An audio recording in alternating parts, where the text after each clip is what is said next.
Stavba Partizana v Trbovljah je bila zgrajena leta 1925. Skozi ves ta čas je nudila zavetje različnim športnikom in športnim društvom. V njej so se v svojih disciplinah urili veliki slovenski športniki, kot so Leon Štukelj, Slavko Hlastan, Miroslav Forte in še mnogi drugi. V zadnjih letih pa Partizan zaradi velikih stroškov vzdrževanja neslavno propada.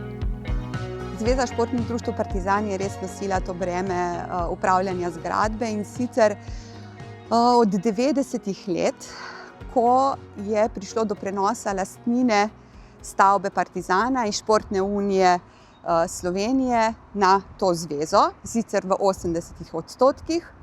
Sledila so mirna leta, ko se je stavba financirala s sredstvi proračuna, tudi nekaj svojih sredstev in pokrivala svoje stroške. Potem pa je v začetku tega stoletja, se pravi tam 2005-2007, prišlo do spremembe v financiranju.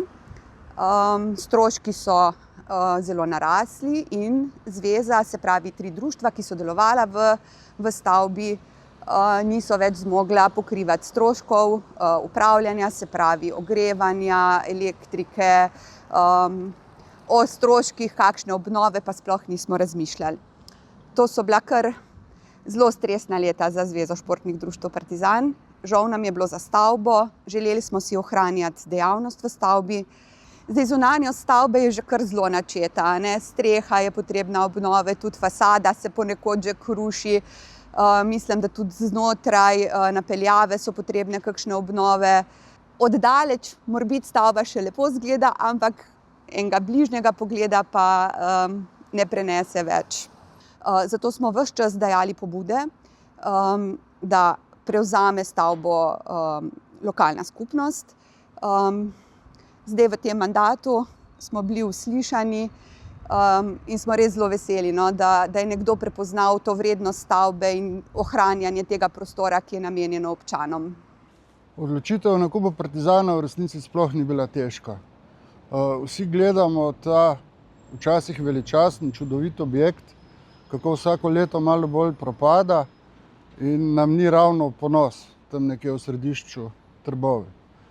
In ko se je pojavila prilika, da za eno razumno ceno in z dogovorom med več subjekti občina Trbovlje odkupi celoten objekt in pripadajoče zemljišče, smo seveda takoj se odločili, da je to pot, po kateri mi moramo stopiti, čeprav na začetku stisnjenih zob, pa vendarle. Tako da vsebine, ki jih mislimo sedaj umestiti v objekt, ki ga bo potrebno prej tudi delno obnoviti, so v resnici vse iz športnega polja. Mi si želimo, mi bi radi, zdaj govorim o občini, o lokalni skupnosti, da tam najde svoj domicil čim več naših športnih društev. Ne samo športnih per se, ampak tudi tistih, ki se ukvarjajo z rekreacijo, ki se ukvarjajo z rekreacijo mladih, mogoče tudi z osnovnimi šolami, z našim vrtcem in tako naprej. Partizan kot športni objekt ostane nedvomno namenjen športu z vsemi svojimi, da tako rečem, prednostmi in da se ta športna kultura, ljubiteljska v Trbovljah, ki je vedno bila zelo močna, v resnici nadaljuje tudi v 21. stoletju. Občina je po večmesečnih pogajanjih se uspela dogovoriti, da plača v resnici ceno, ki je to športno društvo dolžno za logistične usluge Komunali Trbovlje. In ta znaša okrog 200 000 evrov. S Komunalo smo se pa dogovorili, da ta dolg poravnamo v 4-letnih obrokih. Za nas sigurno ta podpis pogodbe pomeni razbremenitev. Dolg do Komunale je bil res velik in nas je vse težil. Hkrati nas je težilo tudi to, kaj se bo s stavbo zgodilo, tako da smo res veseli, da se je izteklo tako, kot se pravi, da je prevzela stavbo občina Trbovlje. Prepričani smo, da bo našla prave dejavnosti, da bo stavbo znala oživeti.